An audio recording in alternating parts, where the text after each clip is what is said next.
Deus, eu quero agora entrar na Tua presença para clamar por minha saúde.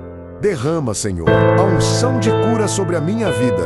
Não permita que esta enfermidade vença. Eu creio, independente do que os médicos dizem. Restaura a minha saúde.